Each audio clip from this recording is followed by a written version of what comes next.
बिस्मिल्लाहिर्रहमानिर्रहीम, अस्सलाम वालेकुम। इकोनॉमिस्ट मैगजीन आप जानते हैं बहुत बड़ी खुफिया ताकतें बैठकर पीछे इसको कंट्रोल करती हैं और दुनिया के अंदर इसी तरह के बेशुमार सिम्पसन कार्टून से लेकर इनकी मूवीज से लेकर टाइम मैगजीन से लेकर हर तरह की चीज़ों को बैठकर पीछे से कंट्रोल किया जाता है। और ख़ास तौर पर द इकोनॉमिस्ट मैगजीन के हवाले से पेशन गोइयाँ बेहद मशहूर है और इस सूरत हाल के अंदर इनका 2021 का जो मैगजीन का कवर था वो इतना डिफ़िकल्ट था जिसको हकीकत टीवी ने पूरी तरह डिकोड किया, जिसके अंदर बताया गया जब बाइडेन आएगा तो एक बड़ी एटमी जंग उसके बाद उसकी बुनियाद पड़ जाएगी, शुरुआत होगी, काफ़ी सारी चीज़ें होंगी।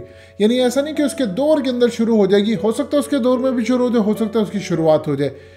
मज़ीद डिस्कस करने से पहले इस वीडियो को लाइक करें, हकीकत टीवी को सब्सक्राइब करें और बेल आइकन पर ज़रूर क्लिक करें। दुनिया के अंदर तमाम लीडिंग एक्सपर्ट्स अब बड़ी जंग की पेशन गोई करें। इसी सूरत हाल में इकोनॉमिस्ट मैगजीन ने अपना एक मैगजीन का फ्रंट कवर जारी किया है। ये असल में डबल मीनिंग वर्ड है और ये बड़ी ही इन्होंने चालाकी के साथ दिखाया है दुनिया को कि who will go nuclear next, यानी आप इसको दो मायनों में देख सकते हैं और असल में यही इनकी पूरी तरह एक्सपर्टीज होती है इन चीज़ों में कि ये वर्ड्स को खेलते हैं, डबल मीनिंग वर्ड यूज़ करते हैं कि कौन अगला न्यूक्लियर बनने जा रहा है या कौन अगली एटमी ताकत बनने जा रही है। ये तो चीज़ एक समझ आती है, लेकिन उससे ज़्यादा अजीबोगरीब है कि किस पर अगला न्यूक्लियर हमला होगा। ये असल में जू माइनी वर्ड्स जो हैं वो यूज़ करते हैं और इस सूरत हाल के अंदर इन्होंने इसी चीज़ को दिखाया। इसी तरह बिल्कुल जब जापान पर इन्होंने दूसरी जंग अजीम के हवाले से एटमी हमला करना था तो उससे पहले भी इसी तरह की चीज़ें इन्होंने सामने रखी। आप इस मैगजीन के कवर को सिर्फ 3 से 4 दिन पीछे चले जाएं, आप रूसी सदर के हवाले से उसके बयान को पढ़ें। क्या उसने बात की? उसने कहा कि जो दूसरी जंग अजीम से पहले हालात थे एग्जैक्टली हालात वही हो चुके हैं और उसके बाद पूरी तरह तबाही सामने आ रही। उसने ये बात नहीं कही जो हालात पहली जंग अजीम से पहले थे वो हुए। जंग तो दोनों दफ़ा हुई है, लेकिन दूसरी जंग अजीम के अंदर मामला डिफरेंट था, वहाँ पर एटमी हमला हुआ है। इसीलिए प्यूटिन ने बात कही थी कि जो हालात दूसरी जंग अजीम से पहले थे वो अब आ चुके हैं। और उससे 2 दिन पहले चाइना के सदर ये बात कहते हैं कि हम डेड एंड की तरफ चले गए हैं, तबाही हमारे सर पर आ रही है, अगर हमने ना रोका तो सब तबाह हो जाएंगे, बचेगा कोई नहीं। आखिर ऐसी कौन सी बात है जो चाइना के सदर को पता है, जो रशिया के सदर को पता है? वो कहते हैं हम डेड एंड पे जा रहे हैं। रशिया के सदर कहते हैं सिविलाइजेशन का, तबाही का जो वक्त है वो आ चुका है, लॉस्ट ऑफ सिविलाइजेशन की तरफ हम बढ़े हैं, क्लैश ऑफ सिविलाइजेशन की तरफ हम बढ़े हैं और इस सूरत हाल के अंदर हमारी तबाही सर पर आकर खड़ी है, अगर हमने होश का नाखून ना लिए तो बचेगा कोई नहीं। चाइना के सदर ने क्या बात की? उन्होंने कहा जिस एंड पर हम चलेंगे यहाँ पर डेड एंड है, अगर चाइना के ऊपर सूरत हाल ऐसी ख़राब हुई तो फिर बचेगा कोई भी नहीं, यानी चाइना भी तबाह हो जाएगा और बाकी भी तबाह हो जाएंगे। जब चाइना का सदर ये बात कहता है तो तबाही किस ज़ुमरे के अंदर आती है? जाहिर सी बात है एटमी हमले के ज़ुमरे में आती है। अब आप इकोनॉमिस्ट मैगजीन को देख लें कि किस पर अगला एटमी हमला होने जा रहा है, या दूसरे लफ्ज़ों में कौन नई एटमी ताकत बनने जा रही है। एक चीज़ ध्यान में रखिएगा, अगली एटमी ताकत किसी को नहीं बनने देंगे। जो बाइडेन के लिए खदशा ये है कि अगले कुछ अरसे के अंदर नॉर्थ कोरिया के अंदर कुछ लड़ाई होगी और उस पर ये हमले की तैयारी भी करें, ईरान के ऊपर भी काम करें।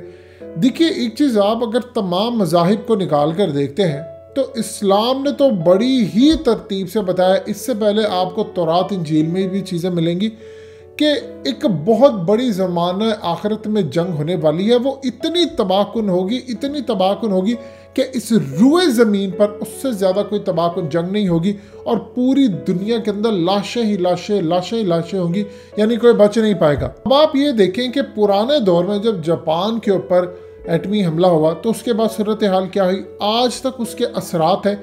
आज जो एटमी प्रोग्राम सबके दुनिया के हैं, जापान के अंदर जो थे वो उससे कई गुना ज़्यादा है। यानी जापान की उस वक्त की सूरत हाल बड़ी डिफरेंट थी।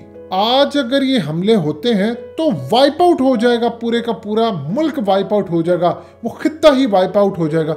लेकिन इस सूरत हाल के अंदर आप एक चीज़ देखिए कि जो बच जाएंगे वो तमन्ना करेंगे कि हम भी मर जाते, काश मर जाते, क्योंकि ऐसी तबाही होगी। और आप ये देखिए कि अगर एक हदीस है जिसके अंदर आपको ये जिक्र मिलता है, नबी पाक सल्लल्लाहु अलैहि वसल्लम फरमाते हैं, उसका मफहूम है कि जब इंसान कब्र के पास से गुजरेगा तो कहेगा काश उस कब्र में मैं होता। अब आप चूंकि नबी पाक सल्लल्लाहु अलैहि वसल्लम मुतशाबे के तौर पर हमेशा जो ख़ास तौर पर ज़माना आखिरत के हवाले से चीज़ें आती हैं उनमें आपको चीज़ें नज़र आती हैं बहुत ज़्यादा। यानी मिसाल के तौर पर नबी पाक सल्लल्लाहु अलैहि वसल्लम ने फरमाया कि मैं और क़यामत इस तरह है जिस तरह 2 उंगलियाँ। तो इस सूरत हाल में बिल्कुल मुशाबे के तौर पर फरमाया था। यानी आप देखें नबी पाक सल्लल्लाहु अलैहि वसल्लम और क़यामत में काफ़ी डिफरेंस है, लेकिन समझाने के लिए एक बात की कि करीब तरीन है। इसी तरह ये जो गुफ्तगू है कि कब्र के पास से गुजरेंगे कहेगा काश उस कब्र में मैं होता, आप इसको इस सेंस में भी ले सकते हैं कि अगर एटमी हमला होता है तो उसमें जो बच जाने वाले होते हैं वो ये कहेंगे कि ये जो लोग दफन हो गए हैं, मर गए हैं, चले गए हैं, कोई धंस गया है, कब्र में चला गया, या किसी तरह भी हो गया, इसकी जगह मैं होता। यानी इतनी अजियतनाक ज़िंदगी हो जाएगी। और दूसरी सेंस में ले सकता है कि इतनी मायूसी फैल जाएगी कि इंसान मौत की तमन्ना करेगा। यानी हालात उस तरफ जा रहे हैं और स्टिल पेशन गोया ये करते जा रहे हैं। ये असल में पेशन गोया नहीं है, ये वो स्क्रिप्ट है जो दुनिया को चलाने के लिए इन्होंने बना कर रखा हुआ है कि कैसे लेकर चलो, उसकी पेशन गोइयाँ छोड़ देते हैं। अब आप ये देखिए कि दुनिया के अंदर आपने ऐसी अजीबोगरीब क्लाइमेट चेंज के नाम के ऊपर एक नया तमाशा, बिल गेट्स उस प्रोजेक्ट को जो हार्वर्ड यूनिवर्सिटी का उसको पूरी तरह स्पॉन्सर कर रहा है। उस प्रोजेक्ट के अंदर आपको क्या नज़र आता है कि सूरज की रोशनी रोकनी है ताकि ज़मीन के ऊपर जो गर्मी है वो कम हो, मौसम ठंडा हो। आप अंदाज़ा कीजिए सूरज की रोशनी को आप रोकते हैं। आप ज़रा इस सूरत हाल पर देख लें, ये कोरोना की वजह से सारी दुनिया घरों में बैठी, लोगों के अंदर विटामिन डी की कमी हो गई, उनको हड्डियों का प्रॉब्लम आ गया, ऐसी ऐसी तबाही आ गई कि उनके अंदर कुव्वत मुदाफ़त ख़त्म हो गई। आप सूरज की रोशनी रोकें, उसके बाद इस ज़मीन के ऊपर बचेगा क्या? ये वो सर्दी नहीं आएगी जिसको साइंटिस्ट सोच रहे हैं, ये वो सर्दी आएगी जो जहरीली होगी, तबाहकुन होगी। लिहाजा इस सूरत हाल के अंदर ये तमाम चीज़ें आपको समझनी है कि किस तरह प्रेडिक्शंस ये इकोनॉमिस्ट मैगजीन, ये बड़े बड़े लोग ये पीछे बैठे करें। और सबसे बड़ी बात इसमें मफाद इसराइल का है। वो क्यों कहते हैं, आप ज़रा उनके रब्बीज़ को देखें, वो आपको ये बात करते हुए नज़र आते हैं कि आने वाला जो वक्त है वो हमारा है। हदीस शरीफ में ये बात आती है कि दज्जाल यहूदियों से होगा, और इस सूरत हाल के अंदर वो कहते हैं कि उसके आने की कंडीशन एक है कि जब दुनिया के अंदर जंगें होंगी वो तब आएगा। ये उसकी कंडीशन है, उसके लिए बहुत ज़्यादा ज़रूरी है। आप ये देखें कि इस वक्त नेतन्याहू की जगह एक नया ऐसा शख्स तलाश किया जा रहा है। इसराइल के अंदर चौथे इलेक्शन होने वाले हैं और उस इलेक्शन के नतीजे में ये चीज़ सामने आ रही है कि नेतन्याहू की जगह अब एक ऐसा शख्स लेकर आए जो पूरी तरह जंगों को बर्पा करे और उन जंगों के नतीजे में तबाही हो। फिर उसके बाद हमारा मसीहा जहाँ पर भी है वो आ जाएगा दुनिया के अंदर।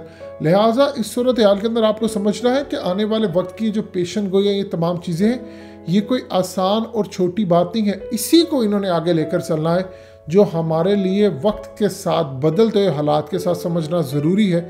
देखिए दुनिया जहाँ भी जा रही है, कुछ ताकतें ऐसी बैठी हैं जो दुनिया की तबाही चाहती हैं, और शुरुआत आपके सामने है, चाहे वो कोरोना ले ले या कुछ ले ले, ये उन्हीं ताकतों का फैलाया हुआ एजेंडा है जो वो पूरा करने के लिए दिन रात एक कर रहे हैं। दोस्तों, हकीकत टीवी को सब्सक्राइब करना मत भूलिए, वीडियो को लाइक करें, शेयर करें और कमेंट सेक्शन में अपनी राय का इजहार ज़रूर करें।